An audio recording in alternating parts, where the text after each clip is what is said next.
요하네스 케플러와 아이작 뉴턴은 인류 과학사에 커다란 종적을 남긴 인물들입니다.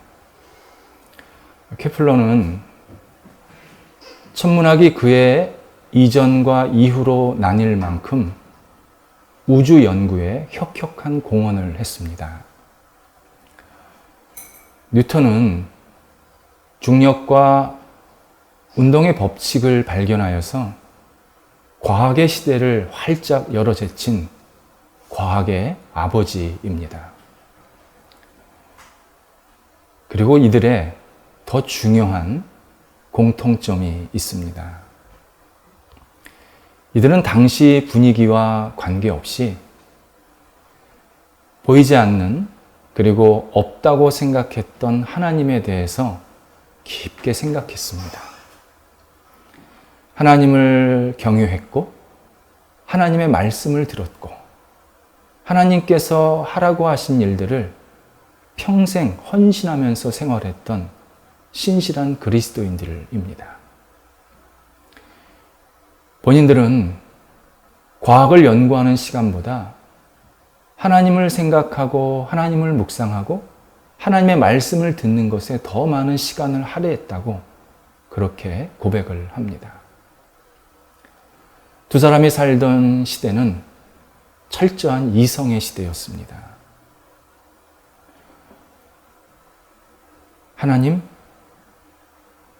과감히 무시하고 죽였습니다. 오히려 선조들이 그 막대한 재산을 보이지 않는 신의 영예와 이름을 위해서 허비했다고 비난했습니다. 신앙생활 하는 것을, 그리고 십자가에 돌아가신 예수 그리스도, 그분을 믿고 구원을 받는다는 것을 무지와 어리석음의 극치라고 생각했습니다. 멀쩡한 조상들이 예배, 기도, 금식이라는 인간을 억압하는 행동을 하기 위해서 너무 많은 시간을 허비했다고 비판을 했습니다. 그리고 그들은 인간을 성숙하고 발전시키기 위해서는 책과 역사밖에 없다라고 주장을 했습니다. 그래서 많은 책을 출간했습니다. 그리고 박물관을 짓게 됩니다. 현존하는 양대 박물관이라고 하는 런던의 대형 박물관과 파리의 루브르 박물관은 다 이 당시에 세워졌습니다. 이들은 철저한 이성적으로만 세상을 살려고 했고 그것이 다라고 생각했습니다. 이러한 시대적인 분위기에서 최고의 과학자가 하나님을 생각하고 하나님의 말씀을 들으려고 했다라는 이 사실은 우리에게 많은 생각을 하게 만들고 도전을 줍니다. 지금은 과거 어느 시대보다도 이성과 감성으로 무장하여서 불신과 의심, 그리고 회의하는 시대를 우리가 살고 있습니다. 사람들은 하나님을 믿는 것에 대해서 별 가치를 두지 않고 있습니다. 오히려 하나님을 믿는 것을 인간의 너무 나약함이라고, 그리고 믿는 사람들에 대해서 끊임없는 지탄을 서슴없이 하고 있습니다. 예수를 믿는 것은 합리성이 없는 것도 아니고 이성이 없는 것도 아닙니다. 하지만 예수를 믿는 것을 그런 사람 취급하는 것이 우리 시대의 현실입니다. 사람들은 지금 현재의 태도를 운동경기 심판으로 비유할 수 있습니다. 심판은 운동경기에서 제일 중요한 역할인 것이 분명합니다. 이때 좋은 심판은 심판이 있는 듯 없는 듯 그 경기가 매끄럽게 진행되게 하는 사람입니다. 심판이 나서서 경기의 결과를 영향을 주면 그 심판은 최악입니다. 근데 이런 심판들이 있습니다. 어떤 사람은 나는 야구를 심판할 때 볼이든 스트라이크든 있는 그대로 말한다. 이렇게 이야기합니다. 이런 사람은 비교적 객관적인 시각을 유지하려고 합니다. 어떤 심판은 나는 볼이든 스트라이크든 내가 보는 대로 선언한다. 이렇게 말합니다. 이 사람은 비교적 주관적인 심판입니다. 두 사람은 모두 어느 정도 용인이 될 수 있는 심판입니다. 근데 세 번째 심판은 정말 문제적 심판입니다. 나는 볼이든 스트라이크든 내가 말하기 전까지는 아무것도 아니다. 이렇게 말합니다. 상황에 따라서 볼도 스트라이크가 될 수 있고 스트라이크도 볼도 될 수 있다는 뜻입니다. 때로는 이번 던진 볼, 노볼, 무효야. 이렇게 말할 수 있다는 것입니다. 자기가 그런 권한이 있다는 겁니다.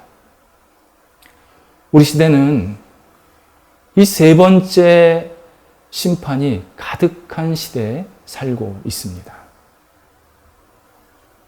사람들은 자신의 이성과 감성을 근거로 해서 있는 것도 없다고 하고 없는 것도 있다고 하고 때로는 무의미하다. 이거 다 무효다. 이렇게 주장을 합니다. 그런 시각에 대한 문제점과 한계를 이야기를 하면 나 이렇게 살다가 그냥 세상 끝날 거예요. 그냥 내 인생 내가 살게 놔두세요. 하면서 자기의 시각을 고집하곤 합니다. 성경에서 이런 세계관을 갖고 살았던 사람들이 있었습니다.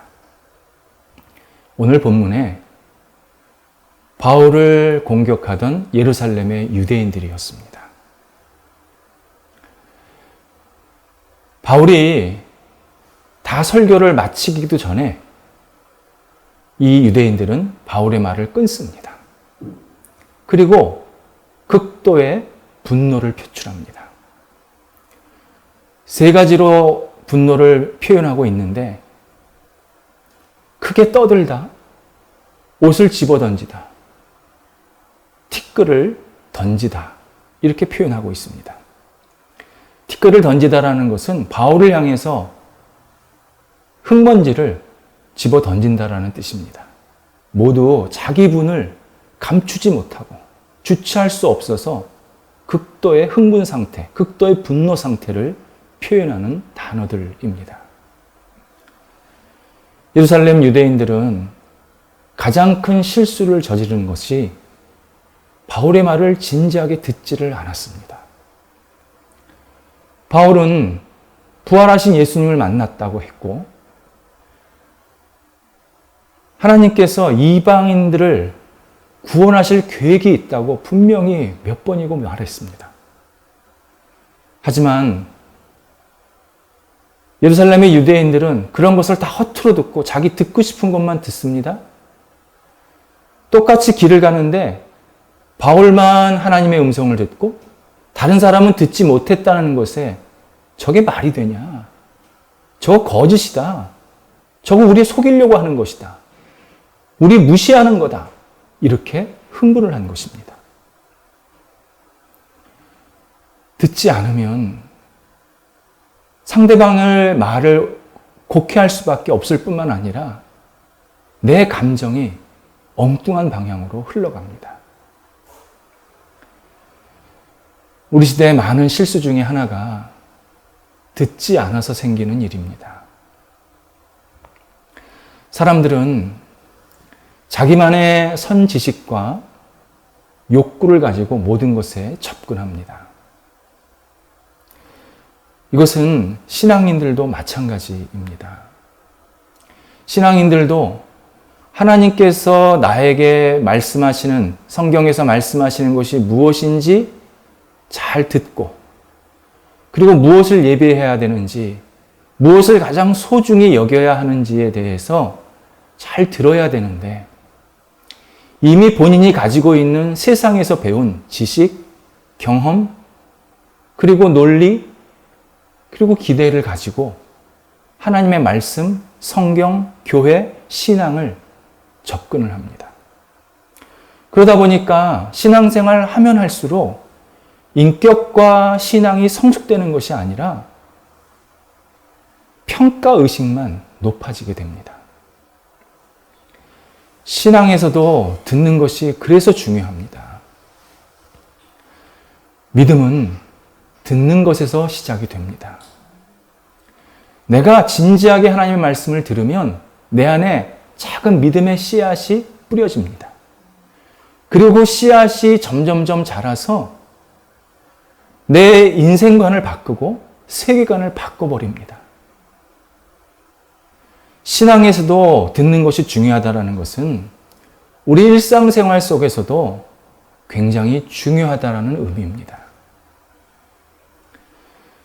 노래를 잘 못하는 사람이 노래를 잘 하려면 노래 잘하는 사람의 노래를 먼저 잘 들어야 됩니다. 그 사람의 발성, 호흡, 감정 표현, 이런 것들을 잘 듣고 따라해야 내 노래가 점점점 좋아집니다. 무조건 연습해서 되는 게 아닙니다. 어린 아이 중에 말이 늦는, 더듬는 그런 아이가 있습니다. 그때 부모는 아이에게 먼저 말부터 시키면 안 됩니다. 다른 사람의 말을 잘 듣게 만들어줘야 합니다. 신중하게 듣게, 집중해서 듣게 만들어줘야 합니다. 그러면 시간이 조금만 지나면 아이가 말을 잘 따라합니다. 부모와 자녀, 부부 간에도 마찬가지입니다. 무조건 잘해주는 게 좋은 게 아닙니다. 상대방의 이야기를 들어줘야 부부도 부모와 자녀 간의 관계도 더 돈독해집니다. 못해줘도 이해가 됩니다. 그래서 예수님께서 굉장히 여러 번 듣는 것을 잘해야 된다고 말씀하셨습니다. 듣는다는 것은 청각적인 반응이 아닙니다. 내 마음을 상대방에게 주는 겁니다. 상대방을 믿는 겁니다. 상대방을 인정하는 겁니다. 상대방을 향해서 내가 향해 있는 겁니다. 예수님께서 아주 중요한 말씀을 하실 때 그 중간에 또는 끝에 귀 있는 자는 들을지어다, 이렇게 말씀하셨습니다. 귀가 없어서 듣지 못한다는 뜻이 아닙니다. 네가 지금 내 말을 듣는데 이 언어를 듣지 말고 나를 마음에 받아들여라. 나를 향해서 네 마음을 줘라. 나를 향해서 네 마음이 들어오게 해라. 이것이 듣는 자는, 귀 있는 자는 들을지어다 라는 말의 의미입니다. 천부장은 잘 듣지를 않았습니다. 그래서 천부장도 바울에 대해서 오판을 하게 됩니다.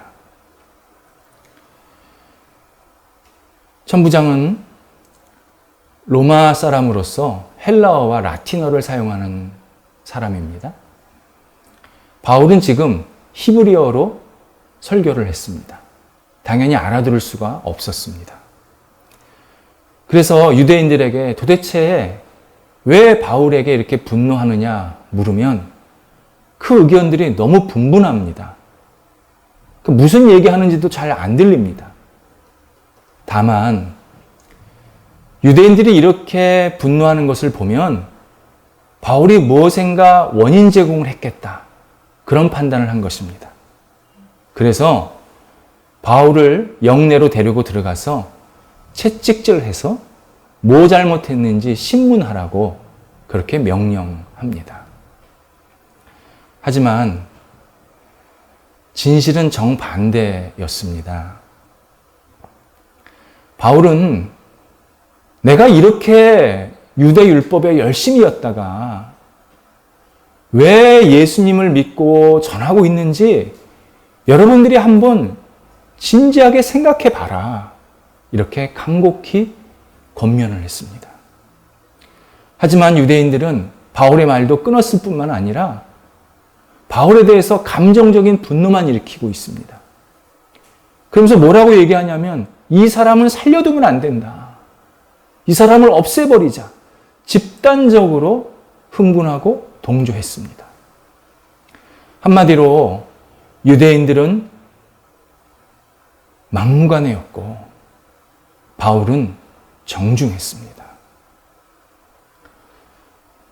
또 하나 천부장의 오판이 있습니다. 천부장은 바울의 일개 유대인이라고만 생각을 했습니다. 당시 예루살렘 유대인에 대한 모든 처벌권은 천부장에게 있었기 때문에 자기의 고난을 믿고 바울을 채찍질하고 처벌을 하면 모든 문제가 쉽게 해결될 것이라고 생각했습니다. 그런데 바울이 로마 시민권이 있었던 사람입니다. 그래서 바울은 자기를 결박하려고 하는 천부장의 부하 백부장에게 자기 신분을 말합니다. 이때 백부장이 사태의 심각성을 깨닫게 됩니다. 그리고 천부장에게 달려가서 바울을 이런 식으로 대우하거나 처벌해서는 안 된다라고 말해줍니다. 백부장은 상황을 정확하게 인식하고 있었습니다. 하지만 이때까지도 천부장은 별로 놀라지를 않습니다. 그리고 바울에게 묻습니다. 나는 돈을 많이 들여서 로마 시민권을 취득했는데 너는 어떻게 로마 시민권이 됐냐? 이렇게 말합니다. 이 말은 같은 로마 시민이라도 천부장이 생각하기에는 바울이 자기보다 한참 밑에 신분이라고 생각했습니다. 그래서 바울을 적당히 타일러서 풀어주던지 아니면 약간 보상해주면 자기보다 가난할 테니까 보상해주면 잘 해결될 것이라고 그렇게 생각했던 것입니다. 그러나 바울의 신분은 천부장보다 훨씬 높았습니다. 바울은 대답합니다. 나는 나면서부터 시민권이 있었다. 당시 로마 시민권은 특권 중에 특권의 상징입니다. 이 시민권은 로마 시내에서 태어났다고 해서 시민권을 주는 게 아닙니다. 당시 로마 시에 살고 있던 인구가 100만 명 정도 된다고 합니다.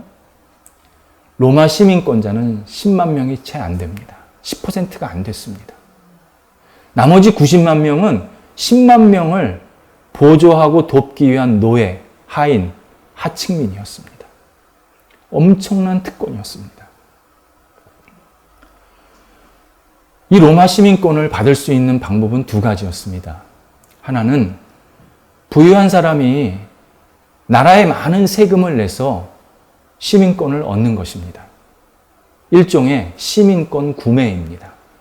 이때는 시민권을 가지려고 하는 각 개인이 세금을 내야 했습니다. 4인 가족이면 4명의 세금을 내야 했습니다. 굉장한 많은 비용이 들었습니다. 또 하나는 로마 제국에 중요한 기업, 공헌을 하면 그 개인이나 가문에게 황제가 직접 로마 시민권을 수여했습니다. 이 시민권은 돈으로 가치를 환산할 수 없는 엄청난 신분입니다. 이 시민권은 상속이 됐습니다. 바울이 태어났던 다소는 로마 역사에서 굉장히 중요한 사건이 하나 일어납니다. 반역을 일으켰던 장군 브루투스가 정부군과 정면으로 대치해서 전투를 일으킨 장소입니다. 로마 역사에서는 이것을 필리피 전투라고 표현을 합니다. 처음에 정부군이 열세였습니다. 이때 그 지역에 있던 유력한 가문들이 정부군을 적극 도와가지고 결국 정부군이 승리를 하게 됩니다. 따라서 바울의 가문은 그 당시 정부군의 로마 정부에 큰 공헌을 했던 가정이었음을 우리가 쉽게 알 수 있습니다. 천부장이 지금 막 로마 시민권을 얻어서 로마 제국에 자리 잡은 사람입니다. 바울의 신분처럼 되려면 적어도 2, 3대는 흘러야 됩니다. 거기에 나라에 또 공헌까지 해야 됩니다. 그러니까 군인으로서 끝까지 충성을 해서 나라가 인정하는 그런 신분을 받아야 자기 자식에게 시민권을 줄 수가 있었습니다. 우리 쉽게 하는 말로 레벨이 달랐습니다. 이러다 보니 바울을 결박하려 했던 군인들이 군의 명령을 어기고 도망갑니다. 그제서야 천부장이 벌벌 떱니다. 이 당시에 로마 시민을 정당한 재판 없이 묵는 거든지 채찍질을 한다든지 처벌을 하면 문제였지만 그보다 더 큰 문제는 자기보다 높은 신분의 사람을 이유 없이 처벌을 하면 그 사람은 직결 사형이었습니다. 그러니까 지금 상황은 천부장이 그냥 죽어야 되는 겁니다. 바울이 로마 시민권 이야기를 꺼낸 것은 본인이 대접받으려고 본인의 신분을 보여주려고 한 것이 아니었습니다. 복음을 위해서였습니다. 복음을 어떻게 하면 더 많은 사람에게 전할 수 있을까? 그 일념으로 마지막 막다른 골목에 갔을 때 자기가 로마 시민권자임을 밝힙니다. 그렇지 않았으면 처음부터 나 로마 시민권이야 라고 말했으면 아마 대접이 달라졌을 것입니다. 하나님께서 우리에게 주신 장점, 재능, 소유들이 있습니다. 우리는 이것들을 복음과 하나님을 위해서 쓸 때 진정한 가치를 얻게 됩니다. 물론 하나님께서는 각 개인에게 잘 활용하라고, 너도 즐기라고 우리에게 분명히 다 주십니다. 근데 궁극적인 목적을 복음과 하나님을 위해서 사용할 때 그것이 진짜 마음의 기쁨과 감사함과 즐거움이 차고 넘칩니다. 그래서 더 의미 있게 사용하게 만들어집니다. 내가 하나님을 위해서 내게 주신 선물을 사용을 하면 하나님이 그것을 통해서 더 많은 열매를 맺으실 뿐만이 아니라 내가 사용하는 나 자체를 하나님께서 더 존귀하게 여기셔서 더 큰 선물, 더 큰 사랑을 우리들에게 끊임없이 베풀어 주십니다. 한편 천부장은 본인에게 있었던 권한을 잘 사용하지를 못했습니다. 바울을 처음서부터 인격적으로 그리고 공평하게, 공정하게 대해 주었다면 천부장이 벌벌 떨지 않아도 됐습니다. 하지만 그러지 않았기 때문에 결국 천부장은 내가 어떻게 돼야 될까 두려워하게 됩니다.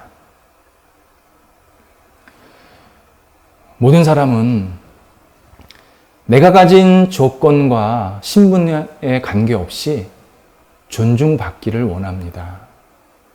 그리고 나도 그렇게 남을 존중해 주려고 노력하는 사람이 되는 것은 분명합니다. 근데 우리가 너무 잘 알다시피 현실적으로 그렇게 쉽지가 않습니다.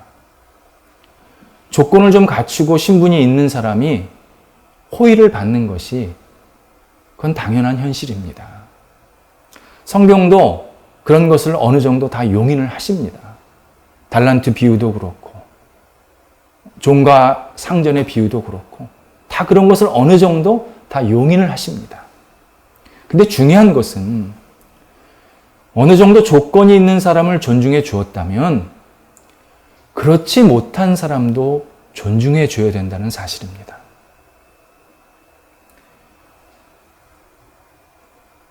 사도 야고보가 지은 신약 성경이 야고보서입니다. 야고보는 2장에서 이런 비유를 듭니다. 두 사람이 회당에 들어왔다. 한 사람은 금가락지를 끼고 화려한 옷을 입었다. 이때 사람들이 그를 주목하여 보면서 여기 좋은 자리에 앉으소서 이렇게 말하더라. 근데 다른 한 사람은 가난해서 형색이 초라했다. 사람들이 그를 거들떠보지도 않으면서 아무데나 서 있던지 아니면 우리 발 밑에 앉아라 이렇게 말하더라. 야고보는 이러한 이중적으로 사람 대하는 모습을 2장 4절에서 악한 행동, 악한 생각이라고 정의를 하고 있습니다. 그렇습니다. 성경에서 악한 행동, 악한 생각은 사람을 이중적으로 대하는 태도입니다. 그래서 이것을 러시아의 유명한 작가인 도스토옙스키가 패러디를 했습니다. 거대하게 잘 꾸며진 교회 맨 밑 바깥 계단에 한 거린이 막 울고 있는 겁니다. 한 사람이 다가옵니다. 왜 우냐고 물었습니다. 내 행색이 이렇다고 교회에서 들어오지 말라고 합니다. 쫓겨났습니다. 그렇게 말을 합니다. 이때 그분이 울지 마라. 나도 쫓겨났다. 거린이 그분에게 묻습니다. 누구십니까? 나는 너희를 위해서 죽은 십자가 위에 벌거벗은 예수다. 우리는 사람을 일관되게 그리고 조건과 관계없이 존중해 줄 수 있는 힘이 있으려면 복음의 위에 서야 합니다. 복음은 사람을 절대 차별하지 않습니다. 복음은 연약한 사람이나 건강한 사람이나 없는 사람이나 부유한 사람이나 누구든지 복음 안에서 하나님의 자녀로 만들어 주십니다. 그래서 하나님 안에서 진정한 기쁨과 자유를 갖고 살게 만드는 것이 복음입니다. 이때 중요한 것이 있습니다. 믿음입니다. 큰 믿음이 아닙니다. 진실한 믿음입니다. 복음을 진실하게 믿고 받아들여야 내가 일관성 있고 다른 사람을 구별하지 않게 됩니다. 우리가 예수님을 믿다 보면 내 믿음이 작고 볼품없을 수 있습니다. 작고 볼품없다고 그것이 가짜 믿음 아닙니다. 그게 진짜 믿음일 수도 있습니다. 그런 경우 굉장히 많습니다. 중요한 것은 작은 믿음이든 큰 믿음이든 내가 진실한 믿음을 가지고 있으면 그 사람은 같은 성령님께서 지지해 주시고 그리고 하나님의 구원을 얻게 만드십니다. 그리고 내가 진짜 큰 믿음이 되려면 진실한 믿음서부터 출발해야 큰 믿음까지 가는 겁니다. 그리고 큰 믿음 가진 사람도 내가 진실한 믿음이라면 더 성숙한 믿음, 더 남을 인정하는 믿음, 더 하나님 앞에서 아름답게 쓰임받는 믿음으로 더더욱 자라게 됩니다. 핵심은 진실한 믿음입니다. 우리가 진실한 믿음으로 하나님을 섬기고 따르면 하나님께서 내 믿음을 받으시고 기쁘게 나를 서서히 변화시키십니다. 내 인생을 변화시키십니다. 내 생각을 변화시키십니다.